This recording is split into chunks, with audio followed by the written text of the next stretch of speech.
How do you transform a cavernous cold church into a futuristic house? Or turn dilapidated old barns into stylish family homes? From industrial workshops to ancient windmills, this series follows brave homeowners. The original wall has come away from the chapel. As they take on seemingly impossible challenges. That can't happen until next year, never mind 3 weeks' time. Absolutely barreling down. Of transforming historic structures never built to be lived in. We explore the ancient master crafts and ingenious modern design it takes to build an impossible house. It's another bit of history saved. In this episode, a determined homeowner. Before, you wondered whether it was going to happen. Looking forward to it now. And an anxious builder. That's why I'm scared. That's why I'm nervous. Battle challenging spaces. This project's all about being round. Thinking outside the box, but inside the circle. Got it? So it should, in theory, all fit. We'll see. And brittle brickwork. We're scared in case it all collapses. To transform this historic farm building. It's all about the history, retaining knowledge and a bit of respect. Into the ultimate dream home. I always said I'd like a new house. I've got it, haven't I?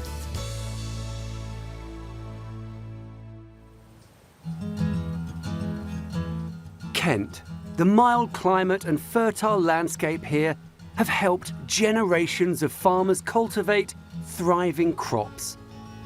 One of Kent's most famous harvests is hops, used to make beer.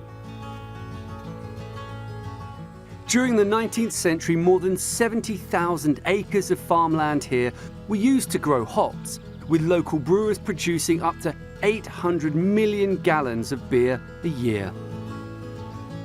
Once harvested, the hops were dried and processed in special agricultural buildings called Oast houses. Thousands of these structures are dotted across the Kent countryside, with their distinctive white pointed cowls standing out against the lush green landscape. Modern beer production techniques have rendered these old buildings obsolete, but today many are being transformed to enjoy a new lease of life. These agricultural industrial structures are slowly being turned into homes. It sounds idyllic, but their conversions come with some very real challenges. Conical. 79-year-old Hazel Harwood has been living on this farmstead in Kent since 1962. Hazel, along with husband Cedric, had 3 children here and ran the cattle farm for 55 years. We had dairy cattle, then we gave them up and had beef cattle. My husband used to do the milking, and I used to go out bottling the milk up there, night and morning. When Cedric passed away in 2015, Hazel and her beloved dog Lucy were the only ones left living in their 4-bedroom family farmhouse. Oh, tickle, tickle, tickle, tickle. She has to have her tummy rubbed every morning when I come down. Today, the farmhouse is proving too big for just the 2 of them. Hazel has made the brave decision to sell it and move into a smaller house. But she's not moving too far because she has bold plans to transform the farm's historic Oast house, just 50 steps away, into her new dream home. My younger son said, why don't you convert that Oast and sell this? The Oast house has been a part of the farm since 1872. It was originally built to dry hops. The roundels had kilns burning at their base, a floor in the middle where the hops were placed to dry, and a conical roof with a pointed cowl on top to create a good draw for the fire below. Once dry, the hops moved to the cooling barn and then down to the ground floor to be packaged for shipment to the brewery. In a good season, one roundel could process over 15 tons of hops. Hazel's Oast house was never designed to be lived in and has been neglected for years. Turning it into a home won't be easy. With a budget of £270,000, Hazel is working with family friend Glyn Charlton to help her project manage this enormous challenge. Hazel relies on me to make sure that it's all going favourably, and I think she just likes a bit of moral support. Ready? Talking to the builder when we were discussing the job, he said this lady knows what she wants and she wants what she knows. She wants to go and live somewhere comfortable for the rest of her life, and she's making the decisions here all the way through. Hazel has been using the Oast house as a garage and storage for farm equipment. Its traditional cone-shaped roof had to be removed 50 years ago. It'd be nice, because my husband, he took them oaths off years and years ago because it was a bit dangerous. I think it's going to take about 6 to 8 months to build it from the start. Yes.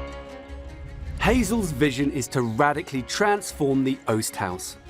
She wants to gut the cooling barn to create a raised ground floor kitchen, dining, living area. Above it, she'll put another floor to house a bedroom and office. The west roundel will have a staircase to the upper floor, while the east roundel will become a lounge with a spare bedroom above. And finally, Hazel wants to put the coned roofs and cowls back onto the roundels to restore the original shape of the building. Work begins in the winter by wrapping the dilapidated Oast house in scaffolding and protective plastic sheeting. Out to here to the bathroom, 2.8.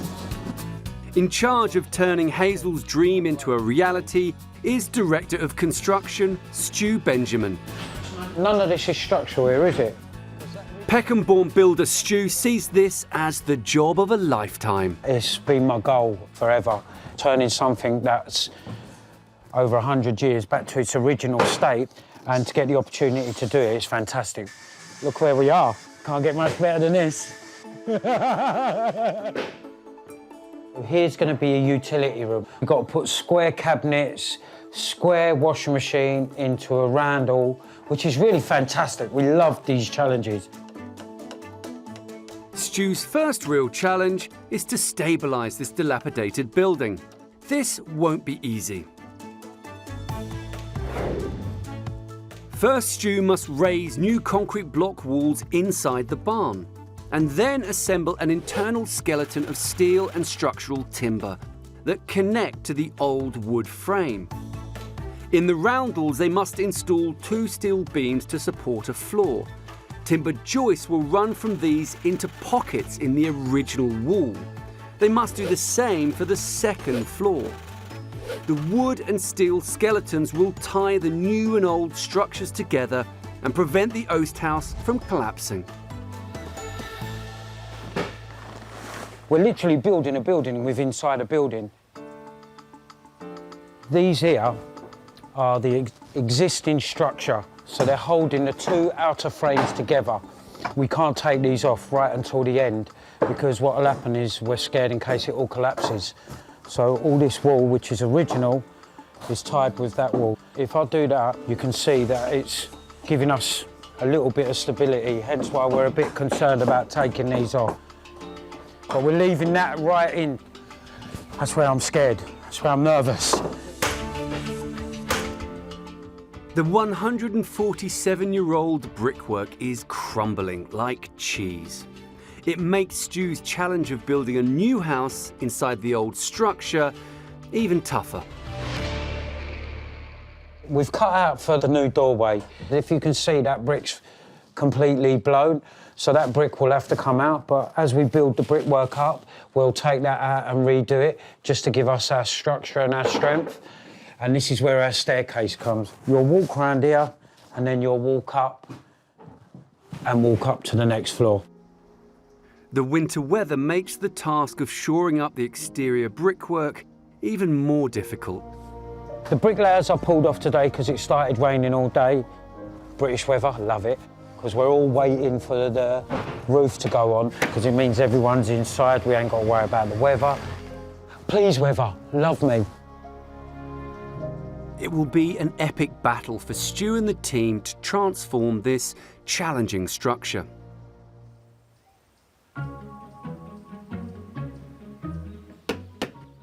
It's taken 3 months to stabilise the old structure's crumbling walls and seal the building from the elements.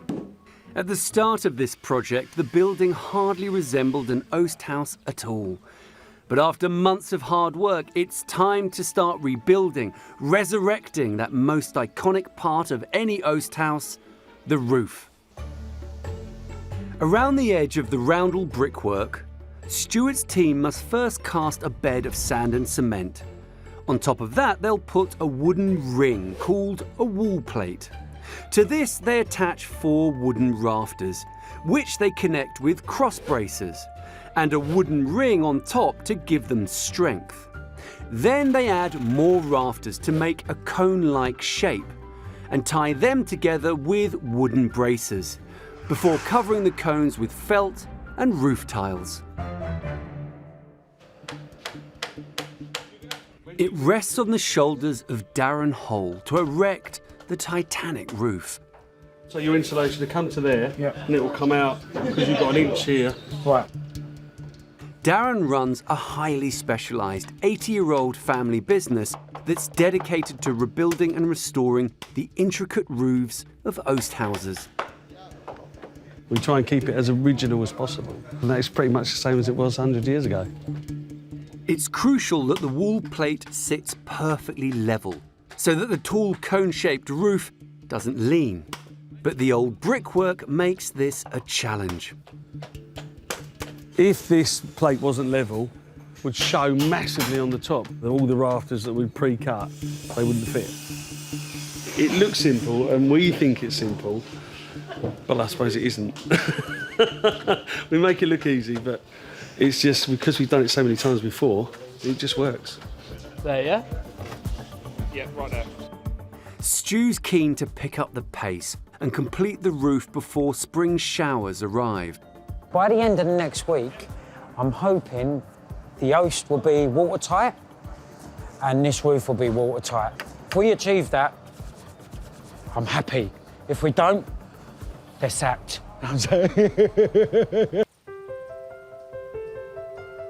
Today, there are only 2 traditional Oast houses still working in Kent, and the hop season's harvesting is in full swing. The Oasts here at Little Scotney Farm were built in 1871 and produce Scotney ale.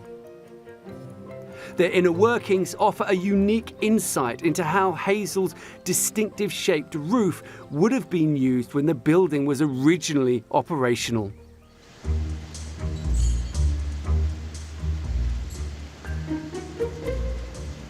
Once the hops have been stripped from their vines, the team here begins the drying process. A working roundel is where the hops are brought to dry. Each roundel can dry almost half a ton of hops at one time. Hot rising air dries the hops as it's drawn up through the cowl on the top.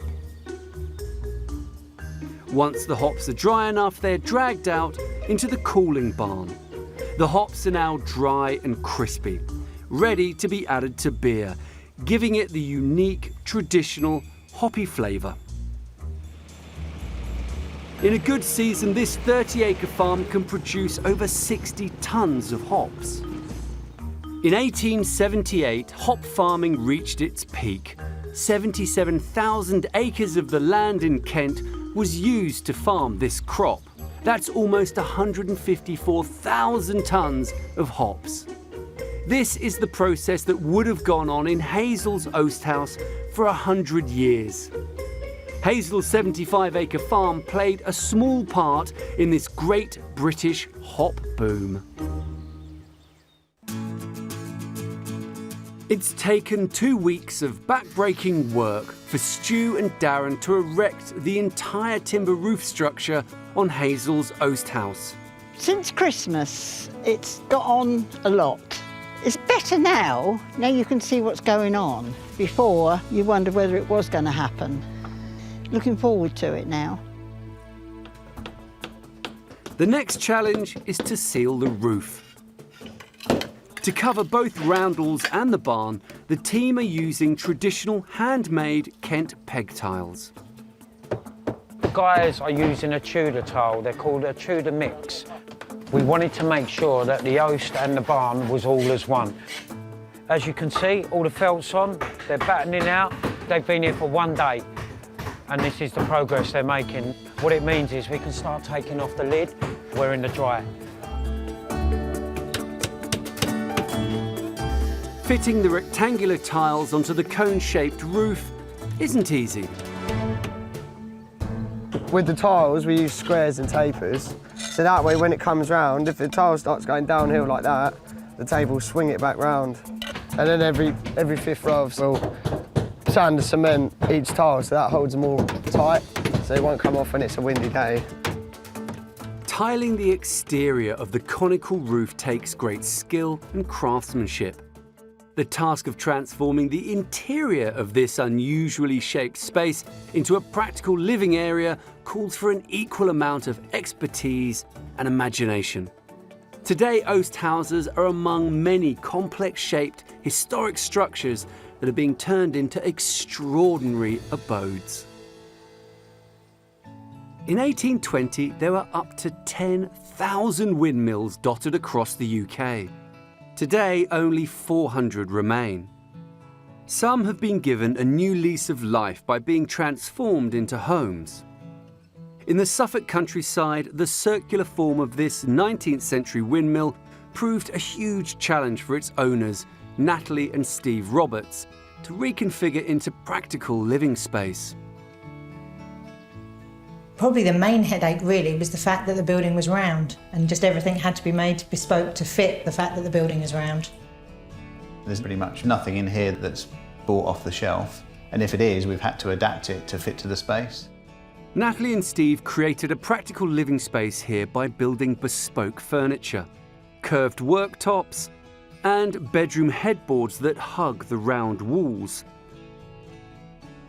A curved staircase fits the contours of the interior and leads up to a striking zinc-clad timber pod.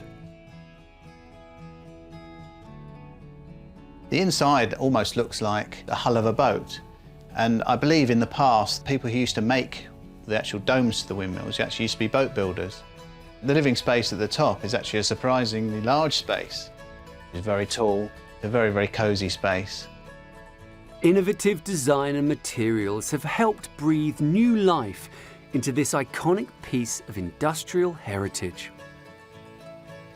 Hopefully, when we're not here in another 100 years, it will still be here, albeit in a different guise from what it was like when it was originally built.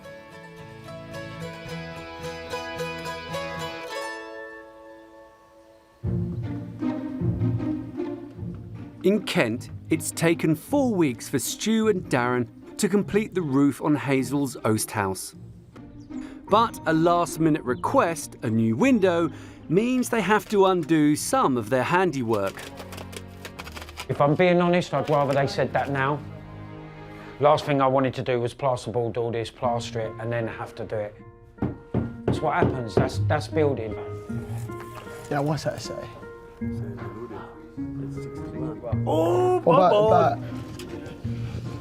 Conservation windows are a little bit smaller, but I didn't think we'd get it in there. If I'm brutally honest, I didn't think you'd get that size window in there, but yeah, job done. Yeah, that's in. Inside, Stu has devised an intricate plan to leave a smooth finish on the inside of the circular roundels. We put a 9mm plasterboard to get us off going, and then we put a 6mm plasterboard. That's more flexible and you get the bend, just to keep it all round so it keeps that symmetrical circle as much as possible. The heads as well, by the doors and around the windows are really difficult because the windows are square and you're putting them into a round, so we've had to taper our plasterboard into the reveals. The cone-shaped rooms upstairs are proving a bigger headache. We cannot put a full sheet of plasterboard on here and hope that we get that round. So every bit of plasterboard will be cut to the middle of each joist, coming all the way down. I am so worried about this. This is like a horrendous job. While Stuart worries about the inside of the cone, the outside also needs work. It will soon need topping out with its defining feature, its white pointed cowls. From the 1700s right through to the 1900s, thousands of Oast houses were built across Great Britain. There was a whole industry dedicated to their construction and maintenance.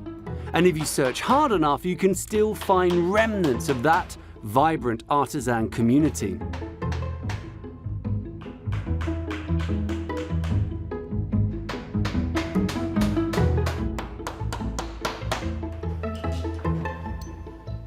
The first invoice of our company was 1937. Every single one is finished by hand and built by hand. The original job of a cowl was to keep out the rain and draw up hot air from the kilns to dry the hops.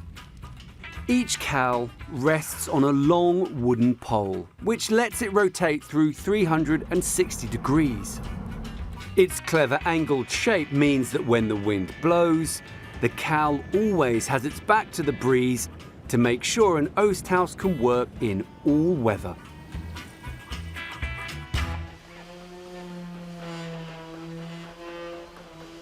Its simple yet effective design works well to this day, just the way Darren likes it. Every single one of these, they're a different size, but they're all bespoke. Everything is different. First thing, it's got to weather, and then secondly, it's got to do the job, you know, and it's got to look right. There is a bit of artist license in it, a little bit in there. We're just setting out the basis of the cowl, which is the bottom curb. Darren prides himself on making every cowl in the traditional way. We could move it on, we could mill things out with a router, but you know what, why? Darren builds and restores around 200 cowls every year. Each historic cowl has its own tale to tell. Sometimes we get these in, and it might be 50 years old. We know it's 50 years old, because when we start to sand the paint off, you notice there's a green layer.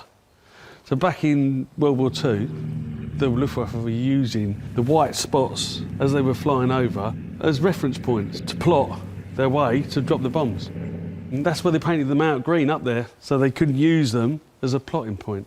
And so it's history. I try and save as much of the original as we can. Darren's family kept cowls turning throughout the Battle of Britain.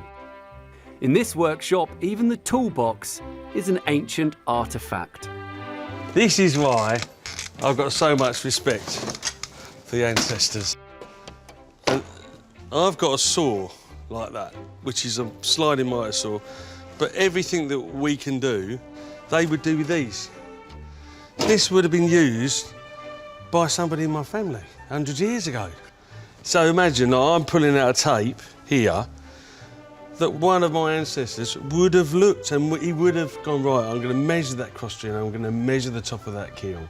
And this is the tape that he would have used. It's just like, oh, it does my head in. I love it. It's all about the history, and it's all about retaining knowledge and a bit of respect.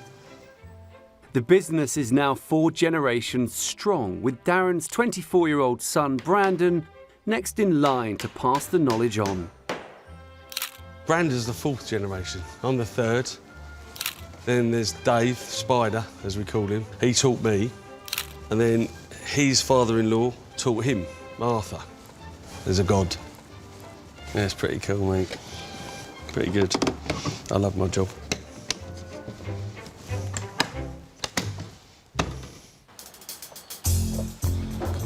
While Darren and Brandon prepare the cowls for Hazel's Oast house, Stu and his team are gearing up to plaster its challenging mix of square and round rooms. Everything's got to be square, bud. Yeah, everything. They make quick progress in the barn. but the roundels prove a struggle. The curved and conical contours are a plasterboarding nightmare. As it comes up like that, it's going to be smaller at the top, so you have to cut the board at an angle. That makes it awkward. There's a lot of measuring and cutting, so it's going to be a slow process. But we're experts.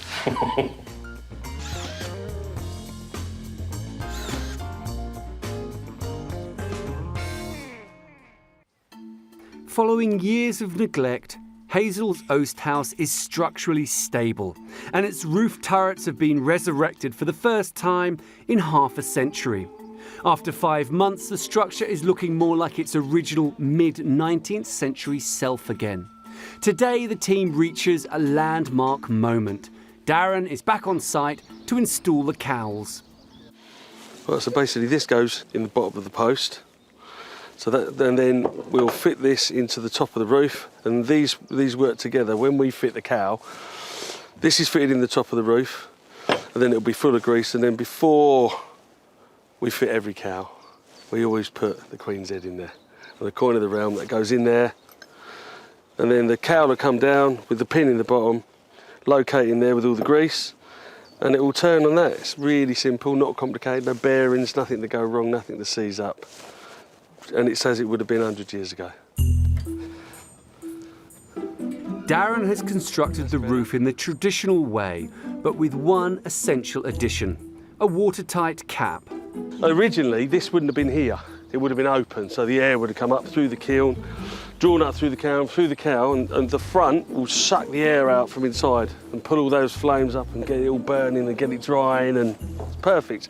But now, obviously, this is a house, and they don't want loads of water flooding into the roof. The cowl will work to a certain extent, but like when we have a false 9, it's blowing a hoolie and the cowl's rattling about and the water's flying everywhere, this is what that's for. The fingers of the cowl will ensure it still turns, as they would have centuries ago. Darren has even added a personal touch for Hazel. Hazel, she loves dogs, so we put a dog on one finger. I think it's very similar to the dog that she's got now, so that'll work. And then the other motif is a cow. And obviously this used to be a cattle farm, so I'm guessing it's a little hark back to the history of the farm. So something new and something old, so it works. With everything in place, it's now time to carefully crane the expertly crafted cowls onto the top of the roundels. A cowl can weigh up to 220 kilograms, and these need to be lifted 20 meters in the air. Today, the weather may be against them. Windy up there today. It's an anxious moment for Hazel. A strong gust could blow the cowl into the scaffold, so they must be on guard. This one comes up, we put it between the two, so I just guide him in. Well, you just get hold of it. You got it? One cowl craned up, one to go. Left, hold it there. That's it, stop. Now down. We're on. What a change from day one. I've been waiting for them to go on. That'll work, won't it? You have to try. Isn't it? That's it. Go on. Put it in. That's a bit harder. With both cowls in place, they can slot in the fingers. And you can take that out the back, right, in that, straight in the arm. That's the icing on the cake. It's absolutely perfect. It's back how it was 120 years ago. It's great, isn't it? It's lovely. I say it'd be nice when the scaffolding's down, you'll be able to see more of it.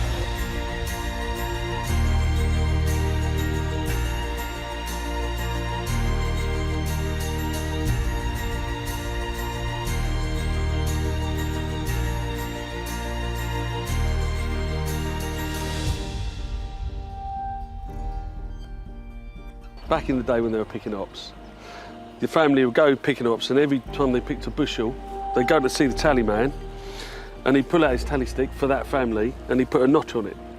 And so at the end of the week, you go and see the tallyman, you've got 6 notches, 6 bushels, and then you get paid. So we use this as like a service book. So I'll put on there the date today, 2 cows, just put a signature on there. It's better than having a piece of paper sitting in the drawer that will get lost. It's been a great job. It's another bit of history saved. Hazel and Glyn hoped it would only take 6 months to transform the Oast house. After 5 months, the exterior is looking good.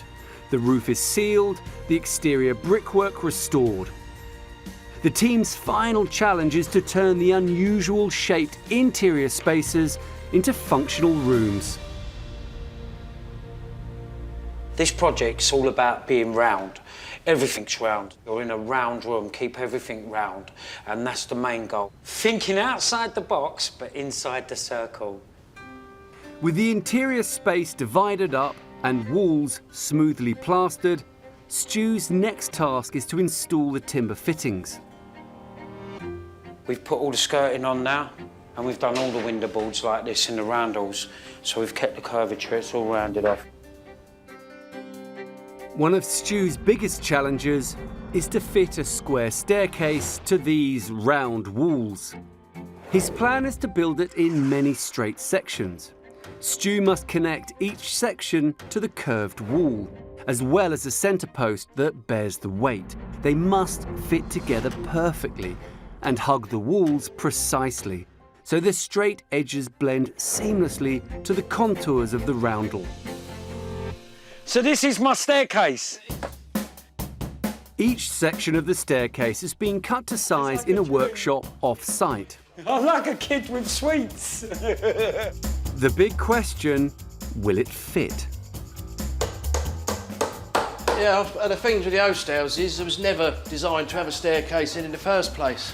So there lies the problem with these round walls. So it should, in theory, all fit. We'll see. Beautiful. Yeah, that's in. I'll give it a little bit of a wiggle. Yeah. Beautiful. Oh, and you've just missed my window board. Mate, it could not have been any tighter. So you knew that, Steve? I knew the window's there, yeah. Probably not quite as tight as that.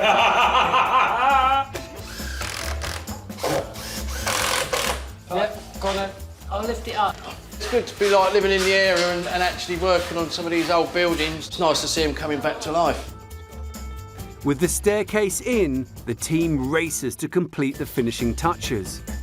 It's always like this at the end of a job. Go, go, go. Because you want, obviously, the hinges to be hidden, don't you? And then yes. cladding to carry on. They're cladding just to carry on. Yeah. When all the pressure's on, you just reflect and think, do you know what? This is the job, this is the project. It makes it all worthwhile. Look, this Garden of England. This is Henry VIII's country. I've got my beautiful Queen. I've got Lord Nelson. And I've got I am, my Henry VIII. I'm not interested in the politics, I'm just your everyday builder. But I do believe in my history, so this is why I'm so glad and privileged to be out here to do this. It's a dream. That's the main goal. Get the job right, then enjoy it.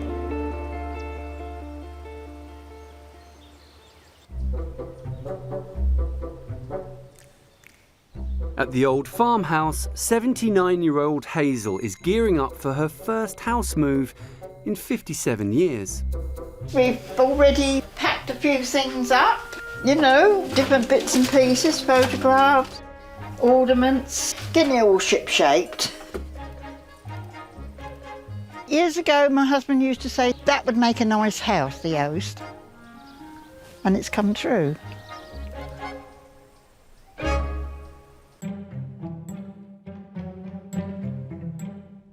After a 4-week push, Stu has finally completed work on the Oast house. It's now ready for Hazel and her beloved dog, Lucy.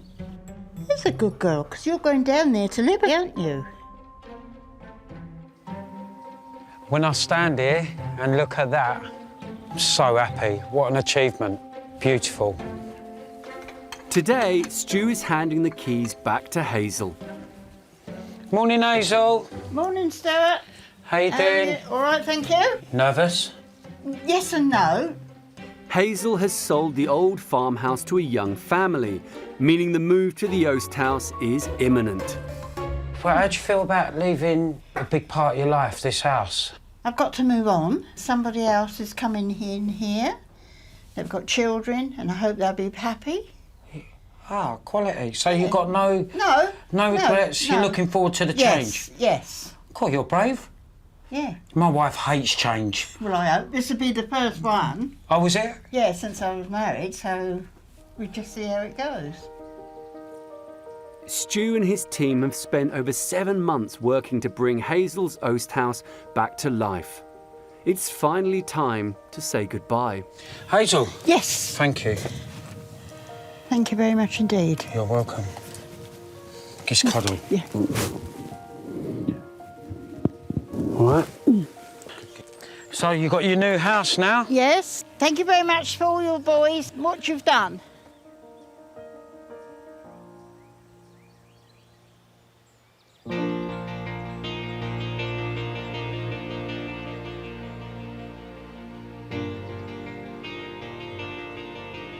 Eight months after the build began, Hazel has left the old farmhouse and moved into the completed Oast house.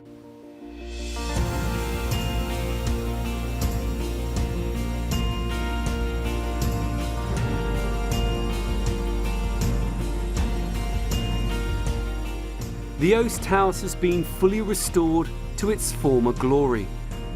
The black traditional timber barn and the 2 circular cone forms are once again interlocked. The curved surfaces and brick details support the clay-tiled conical roof, with Darren's cows sitting pretty on the top.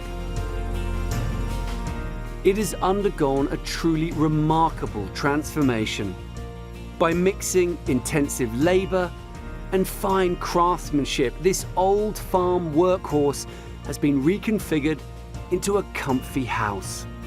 But after living in the old farmhouse for over half a century, is Hazel calling the Oast house home? You soon settle in. I never did like it over there. So when I come here, it feels like home.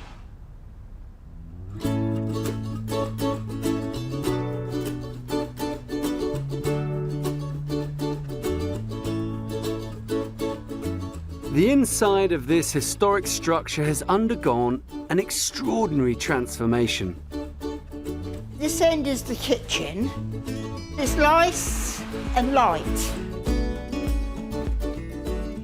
Downstairs, the open-plan kitchen dining area leads into the 2 circular rooms.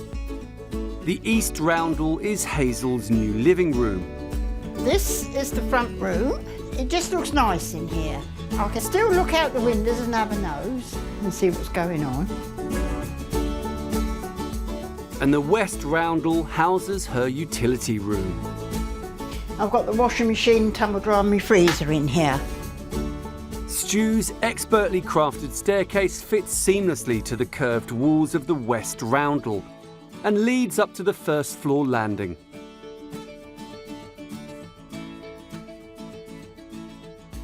This is the half roundel, what was like downstairs.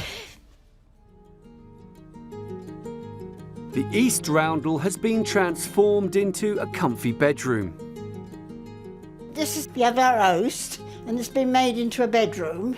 And there's the cowls go up there, right up the top there. The old cooling barn now houses Hazel's bathroom and bedroom. This is the bathroom. In the shower room is a wet room, actually. They've made a good job of it, you must admit.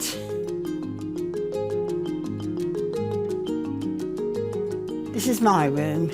You can look out the windows and see all the sheep and the cows out in the fields. As long as we can have a nose out, that's the main thing. Very happy with it all. It was worth waiting for. Hazel's historic Oast house has undergone a miraculous change. The once derelict hop house is now well and truly a home. Family friend and project manager Glyn Charlton had hoped to have completed the build in 6 months. We had done some extra things on the way, like building the decking, and there were 1 or 2 other jobs which we added to the original project. So having come out of it at 8 months, we were quite happy. The original budget was £270,000. But having secured the sale of the farmhouse, Hazel decided to upgrade areas of the Oast. Choosing underfloor heating, higher quality fittings and a stove that cost £10,000. Ensuring her new home is comfortable and luxurious for a cost of £290,000. And we also future-proofed the house because with Hazel getting older, we wanted to make sure if she wanted to live downstairs, she could. So the lounge can become a bedroom and there is a shower and bathroom downstairs. And the extras don't stop there. We decided to add the garage and some decking, and we ended up at around the £325,000 mark. Working together with the builders and the guy doing the plans, we thought we'd got something that Hazel would like. Thank goodness we did. Yes. After 57 years in the farmhouse, Hazel is embracing the move to next door. It looks nice here with the plants out. Over there I had plants, but they never looked so well as these. When the project first started, this structure was barely recognisable as an Oast house at all. The wonderful conical roofs had been cut off and it was in a terrible condition. Now it is rejuvenated, reborn. You thought, am I doing the right thing? I think it was something you just got over, and then afterward you see it coming along and think, that's right, be glad when I get in there. I've had no qualms at all. Feels like home now. Hazel's incredible attitude to take this project on when she was 79 and move in when she was 80 says a lot about her character. It also means she's managed to stay on the farm she loves. That's the cherry on the cake, or the cow on the Oast house.